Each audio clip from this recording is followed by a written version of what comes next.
Hello guys. Lutidi Monday 8 January 8. Sentro na naman guys. Sentro na naman tayo. Doon banda ang papuntang train station. Dito ako bumaba sa bus na malapit sa amin ang kinuha ko. Ito yung dati ko sinasabi sa inyo guys na ito ay dating manufacture ng tabako. Ito. Anong araw pa guys, mga baka 100 years ago. 50 to 100 years ago kasi nung dumating ako dito, wala na ito eh. Iniwan na.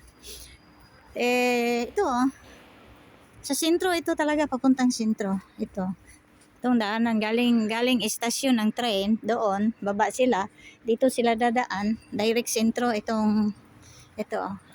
Pinaganda nila guys. Dati nung dumaan ako dito lumang-luma ito. Nung dumaan ako dito. Ito hindi ko tandaan, hindi ko alam kung ano ba yan guys Yan Ayan pinaganda. Diyan na naman, pabagandahin na naman dyan. Dito. Kaya nandito ako guys, katulad kahapon, January 7 kahapon, linggo. Dito din ako. Sa pupuntahan ko ba? Yung may offer sa akin na hotel. Pero hindi ko na tinanggap guys. Pangalawang araw pa lang, hindi ko na tinanggap. Pangalawang araw kong observation ba. Nag-observe ako. Ganda sus gaganda na yan guys. Ganda pala dito Ayan, papunta. Sentro na ito lahat. Punta doon. Yun nga. Last week ako Martes last week. Ako nagpunta na tiningnan ko. Kasi naman pamangkin ang mayari diyan, pamangkin ng kaibigan ko. Ang kaibigan ko nagsabi, ako yung pamangkin ko hindi makahanap-hanap ng sa hotel. 3 naman yung hotel niya. Bahay ba? B&B, 3 bahay. Hotel, parang hotel ba? Pero bahay, private ba? Ang ganda, luso. Anong tawag? Anong luso ba sa Tagalog? Basta yung mga hotel na first class ba, mga ganyan. Pero bahay. Masilan sa paglilinis, hindi ako pwede dyan. At saka, kung halimbawa may check out, 3 hotel, magsama-sama, dapat tapusin mo mga 5 hours. Kasi 5 hours lang ang disponible. Kasi mag-check out yung nakapasok sa hotel 10 to 10:30 check out. Kaya pag check out nila, ilinisin natin, di ba? Ay nako, may check in na naman. Ganda guys, sentro tayo, sentro. Ganda. Check out naman, check in alas 3. Kailangan wala pang alas 3 wala ka na sa loob ng hotel.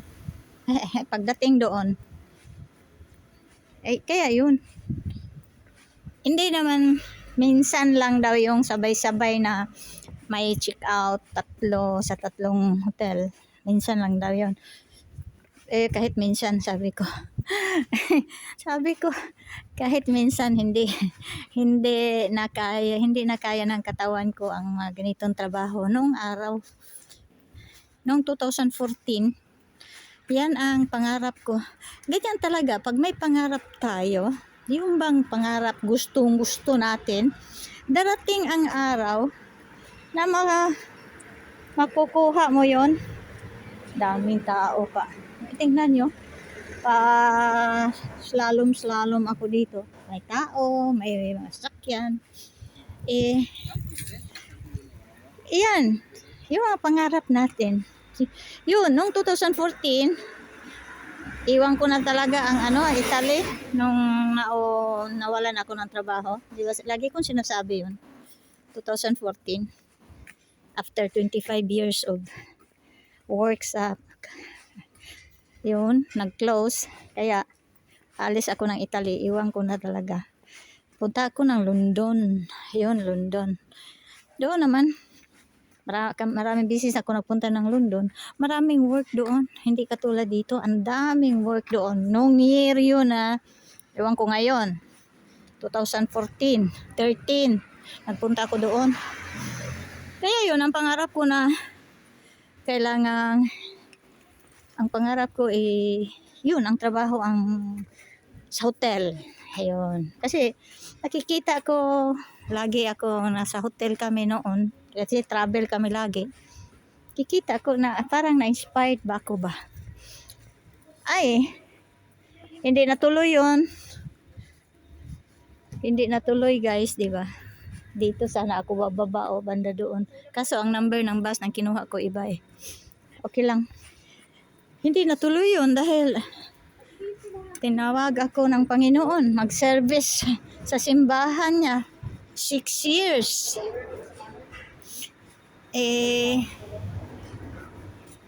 Ganyan daming tao. Kaya yun guys. Hindi natuloy. Wala na yung pangarap na yun, di ba? Tsaka hindi ko na iniisip yun. Hindi ko na iniisip. Wala na yun sa isipan ko. Ito, nag-present ito. Ito guys, dali Puputulin ko dito guys kasi ito ay maganda to. Putulin ko muna ha.